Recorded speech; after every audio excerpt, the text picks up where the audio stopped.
What's up, guys? I'm Branch with Corbin's Archery. Today I want to talk to you about thumb buttons, the different styles and variants. I know it can be kind of hectic with how many different brands, different styles that there are out there. Today I want to kind of break it down for you into different categories, things to consider when you are buying a new thumb button. So first, let's kind of talk about the throat length. The throat length is going to be how long this is till you reach the head or the caliper. So you can see the difference between those two. There's probably about a ½ inch difference right there.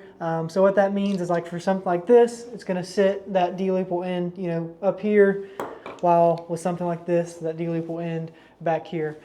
Things to consider with that: if you do like the longer head, it kind of gets that head back out of there, it keeps that string off that face or anything like that. Might have to run like a shorter D-loop to feel a little bit better. If you like the shorter head style releases, you may consider running a longer D-loop, something that's not going to torque as much, which is nice about those. To get that in that far, or if you just happen to like that release a little bit further up into the face. One common misconception people think is if you get something with a short head, well, that just means I need to lengthen out my draw length. So yes, while that may get you to the point, that string may be running way back here in that face, having lots of face contact, something you're not going to want for consistency and accuracy. So instead of just adjusting your draw length to be able to fit a release like this, make sure you're running a longer D loop, which really helps with that shorter head, get it to where you want it. Next thing I want to talk about is going to be the different kind of caliper styles. So you can see there's all different versions. Everyone's got their own different way. The carders, open a little bit differently than, say, like your Ultra View. Run kind of opposite.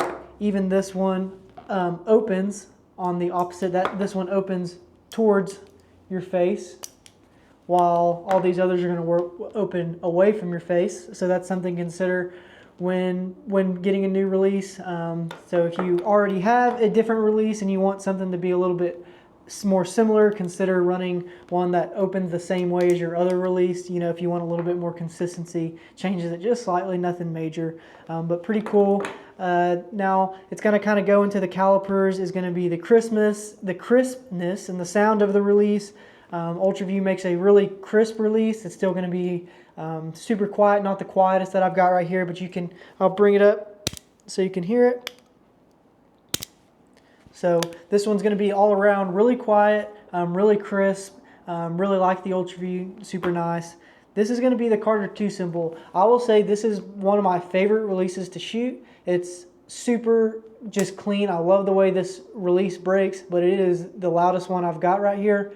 But this caliper system, when it breaks, it's just satisfying to me for whatever reason. Now for hunting situations, it is going to be quite a bit louder. So here's the Carter 2 symbol. So as you can see, quite a bit louder. Now, if you are a Carter fan, this one doesn't feel quite the same as like the 2 symbol, but this is going to be the Whisper 2, and this is absolutely the quietest thumb button we found. Hardly anything. Love this release. So super, super quiet. I don't feel like it's quite as crisp feeling and satisfying to me as like the Ultra View or the 2 symbol, but super duper quiet. Really like this release. Also going to have the stand axis. This is going to come with a wrist strap on there, and it's kind of in between of everything.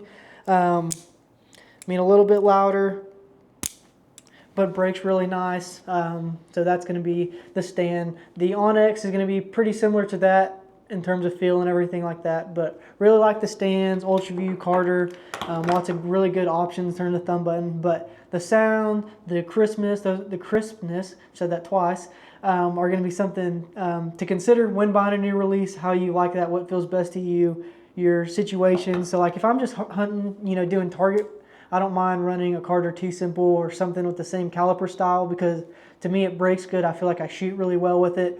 But if I'm going hunting, that's not going to be something I want, just because it is so loud. Next thing is going to be barrel size. This is all going to be based upon your personal preferences.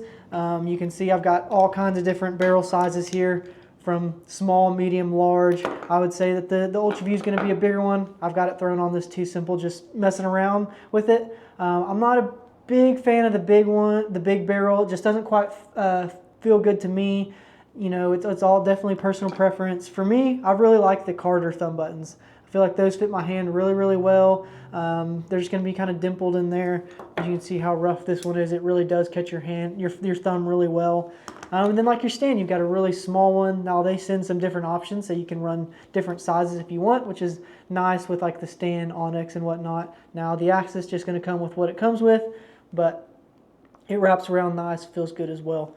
So different thumb barrels, all different sizes to consider. Put one in your hand. Going into thumb barrel size is going to be the comfortableness of the release. This is where putting them in your hands, feeling, shooting, that's all going to be very important. Don't just take someone else's word, because what I like may not be what you like. So shoot the releases, play with different things. I'm not going to say just sit there and tinker with everything and never find the release you want. I believe once you get one, shoot it, enjoy it, become as good as you can with that release. But when you are in the trying to find the release you want, spend the time, check them out, put them in your hand, feel what's comfortable. So like the Ultra View is going to be super duper comfortable. They took the I think 300 hand sizes to build this this size, and it fits really, really comfortable. It's kind of flat in here, which sits really good in like my finger beds right in here between my knuckles. Real flat, so that sits real solid when I draw on everything, not like rolling or anything like that, which I really like, but super comfortable. My hands feel real natural in there. I'd say the Carter Too Simple is really, really comfortable as well. A little bit smoother, so your hand can kind of roll a little bit more in there, but really comfortable in terms of the width of my fingers spread out and everything like that. So really like that. The axis gonna feel really nice as well, kind of rounded on there. I feel like I like the Ultra View and the Too Simple a little bit more, but the axis still super comfortable. Kind of has this little well tail that pinky can kind of sit on or leave it off if you don't like, but the stands make a really comfortable release as well. It fit nice in the hand. The Whisper 2 is going to be a little bit different. You can see it kind of has the ring around your finger. It's really comfortable up in here. I'm not the biggest fan of this. It's just not quite as comfortable. You do have some adjustments, so you can kind of run it as a 4-finger, push that all the way forward and run it as a 3-finger. Just doesn't quite fit my hand perfectly, but I can still shoot really well with this release, still really execute it well, all that good stuff. All these are going to have good adjustability in terms of like your trigger sensitivity, how hot or cold the release is. I would say the Ultra View probably has the most in terms of range from being super hot to super cold. You can really kind of fit this exactly how you want. You've got your trigger travel in there as well, how much this moves. I personally don't want a bunch of travel. It doesn't feel clean to me. The Carter Whisper 2 is going to be magnets that you can take in and out, so not like infinite adjustment, but still has a good adjustment. I'd say this is a little bit on the hotter side with all the magnets in there, but still a really, really good. It's kind of like right in the middle. That fits really, really good, just not going to be as adjustable. Too Simple, same thing. I feel like it's got a really nice wide adjustability range, being super hot, super cold. So really like that one. The stand, the axis, I feel like it's a little bit of a hotter release compared to like the Onyx. Not quite as much of adjustability, but it's not like unbearable, but it does feel really good. And the thing with trigger sensitivity, all those things, is you can sit there and mess with it all you want. What it really comes down to is yourself, whether you're shooting correctly or not. You can as long as it's not, I don't want something that's super hot, and I don't want something that's super cold where I'm having to spend 15 seconds in my shot process. Finding like a good balance and sticking with it. I know a lot of people like to change day to day. It's not the release that's changing, it's something that you're doing. So figure out what things that you do to make that release either go off hotter than you want it to, what's making it go colder than you want to, whether that's the kind of pressure you're putting on there, anything like that. So when you do get a thumb button, pick out the one you like, take the time to shoot it, get to know it, set it at something that feels good, and practice and learn that release. Now I know sometimes you can kind of get used to that, and so if you need to make small tweaks every once in a while, that's fine, but I'd highly recommend really sticking to a release and getting to know it, not making a bunch of adjustments and everything like that, because the release will fire and do its job. It's repeatable. That's the main thing of archery, is being repeatable. Now this is not anywhere close to as many thumb buttons as there are out there. This kind of gives you a general idea of the different thumb buttons that are available out there, the different kind of styles that people have kind of run with. I thought that these were a good comparison for different things. But yeah, if y'all like this video, make sure to give it a like. If y'all have any questions about any thumb buttons or any other kind of releases in that matter, drop in the comments below. We appreciate y'all, and y'all have a great day. Thank you.